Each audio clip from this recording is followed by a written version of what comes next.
Have you ever missed a birthday, anniversary, or another important date from your contact?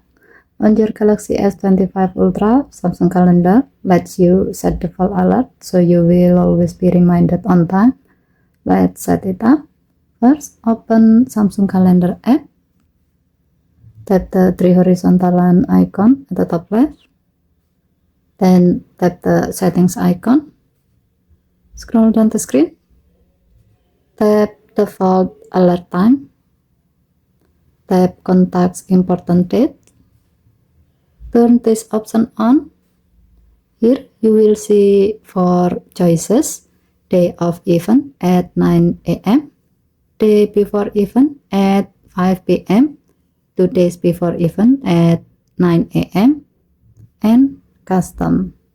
For example, let's pick day before event at 5 p.m.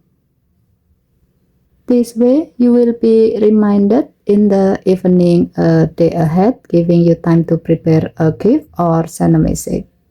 And that's it. Now your Galaxy S25 Ultra will make sure you never forget those special moments again. Okay, thank you for watching. Please help to like and subscribe. Have a nice day.